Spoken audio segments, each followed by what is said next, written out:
गुरुर्ब्रह्मा गुरुर्विष्णु गुरुर्देवो महेश्वर गुरु साक्षात् परं ब्रह्म तस्मै श्री गुरुवे नमः।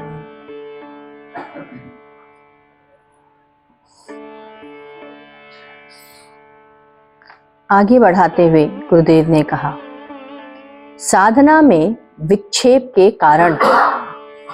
गुरुदेव ने कहा कि लोग साधना करते हैं, 10 वर्षों से करते चले आ रहे हैं, परंतु अब उनकी साधना में कमी आ गई।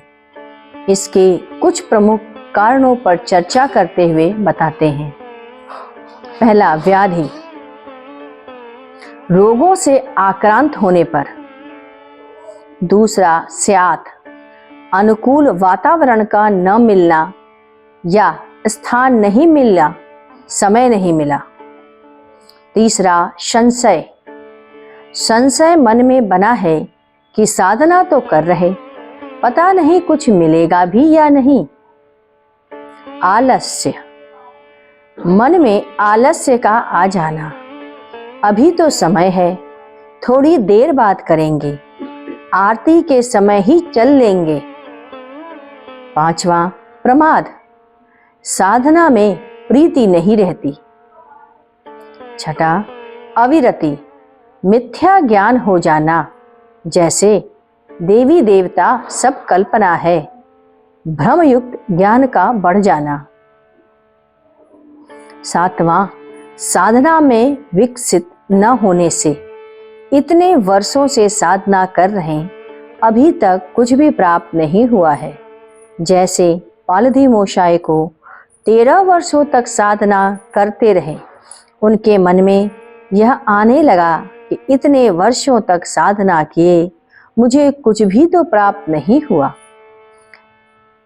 न किसी प्रकार का अनुभव हुआ कि अचानक एक दिन स्नान करते समय उनको समाधि लग गई और उन्हें सब कुछ प्राप्त हो गया।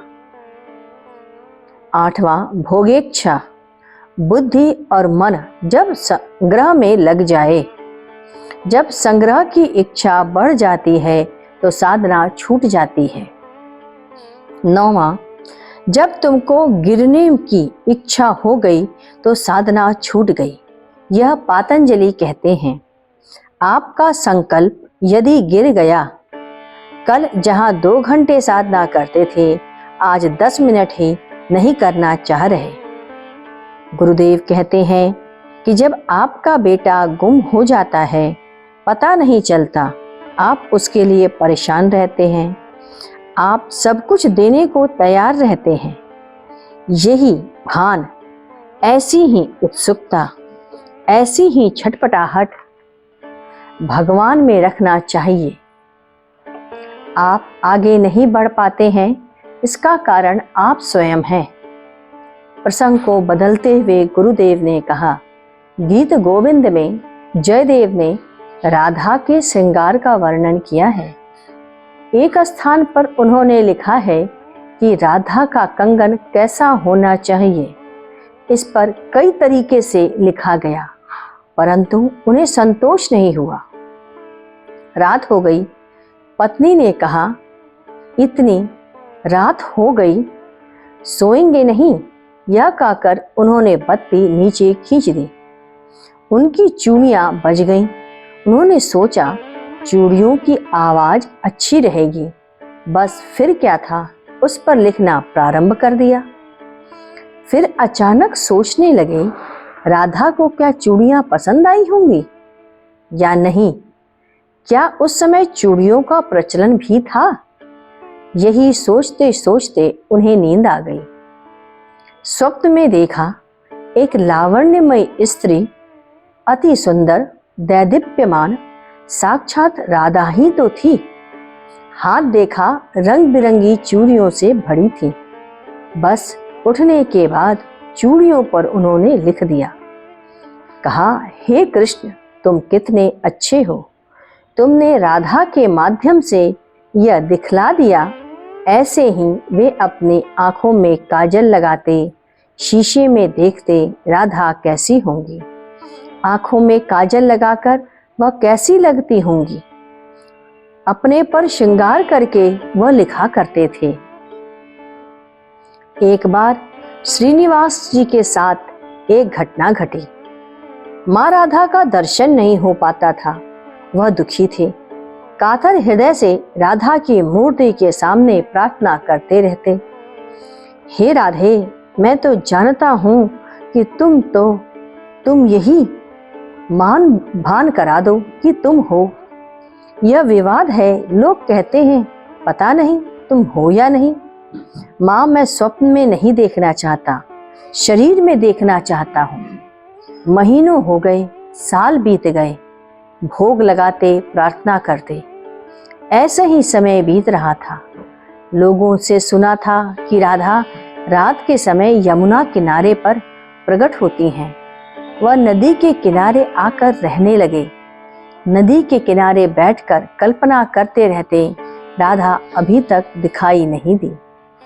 एक दिन देखा, रात की चांदनी में 3-4 लड़कियां खिलखिलाती हंसती चली आ रही हैं। जाड़े की रात्रि, उन्हें बड़ी जिज्ञासा हुई। वे लड़कियां इन्हीं की ओर आ रही थीं। जब इनके पास आईं तो पूछा, क्या बात है, इतनी रात गए? लड़कियों ने कहा, तुम यहाँ हो तो मेरी रक्षा करो। एक जंतु दिखाई दे रहा है, उसमें एक बड़ी लड़की थी, शांत और मुस्कान के साथ बोली, भैया जाकर देख कर आओ। वह गए, उन्हें कुछ दिखाई नहीं दिया। आकर कहा, कुछ तो नहीं है? उन लड़कियों ने कहा, अभी अभी था। यह पुनः गए, देखा एक बड़ा सा कछुआ था। आकर कहा, यह कछुआ है, आक्रमण नहीं करता। सहेलियों ने कहा, मैं तो जानती थी कि तुम मेरी रखवाली करोगे, यहाँ तुम रात को क्यों बैठे हो? उन्होंने कहा, राधा के दर्शन के लिए।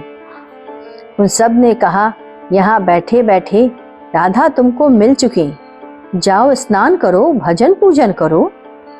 उन्होंने पूछा, तुम लोग कहाँ रहती हो, रोज आती हो? उन सब ने कहा, पास में रहती हूँ, रोज आती हूँ। तुम किसकी पूजा करते हो? उन्होंने कहा, तुमसे मतलब? उन सब ने पूछा, अच्छा क्या चाहते हो? कहा, राधा के दर्शन। उन सब ने कहा, उनको मरे कितने दिन हो गए? उन्होंने कहा, राधा तो अनवरत रहती है। पूछा, किसने कहा? उन्होंने कहा, पढ़ा है। लड़कियों ने कहा, पढ़ने से राधा मिलेगी? नदी से पूछे थे? नदी से?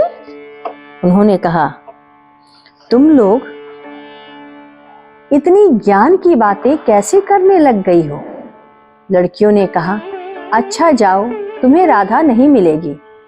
एक सहेली ने ठेंगा दिखला दिया, कहा, राधा नहीं मिलेगी। श्रीनिवास जी सोचते रहे, ये सब कौन है, क्या राधा नहीं मिलेगी? दूसरे दिन रात्रि में फिर वही हुआ, कुछ लड़कियां दिखाई दी। उन्होंने पूछा, तुम लोग कौन?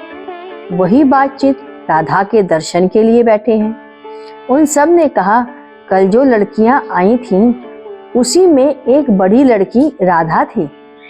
पूनम की रात्रि में सहेलियों के साथ आई थी। इन्हें बड़ा दुख हुआ, क्या अब दर्शन नहीं होगा? तीसरे दिन रात्रि में फिर लड़कियां आईं। पूछा, यहाँ क्यों बैठे हो? वही बातचीत। उन लड़कियों ने कहा, कल जो लड़की आई थी वही राधा थी। उनका माथा चकराया, कहा, देखो मुझसे ठिठोली मत करो। लड़कियां हंसती हुई आगे बढ़ीं और विलीन हो गई। पहली वाली, दूसरी वाली, तीसरी वाली, कौन राधा थी?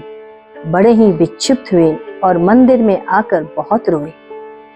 एक बुढ़िया आई, उनका माथा सहलाते हुए बोली, देखो रो मत, राधा तो स्वर्ग में विद्यमान है। जब तक श्रीनिवास जी कुछ सचेत होते, वह बुढ़िया भी गायब।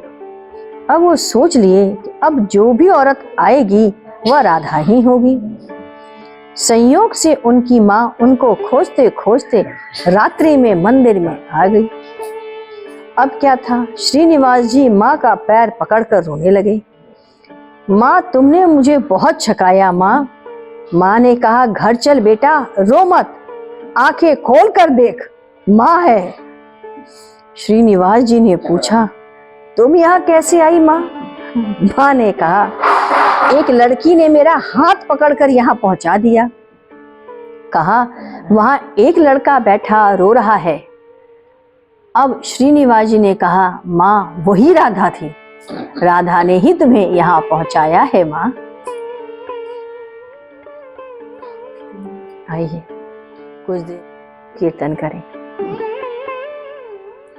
ओम गुरु ओम गुरु ओम गुरुदेव, जय गुरु जय गुरु जय गुरुदेव। ओम गुरु ओम गुरु ओम गुरुदेव, जय गुरु जय गुरु जय गुरुदेव। ओम गुरु ओम गुरुदेव, जय गुरु जय गुरु जय गुरुदेव। ओम गुरु ओम गुरुदेव, जय गुरु जय गुरु जय गुरुदेव। ओम गुरु ओम गुरुदेव, जय गुरु जय गुरु जय गुरुदेव। ओम गुरु गुरुदेव, जय गुरु जय गुरु जय गुरुदेव। बोलिए सद्गुरुदेव भगवान की जय।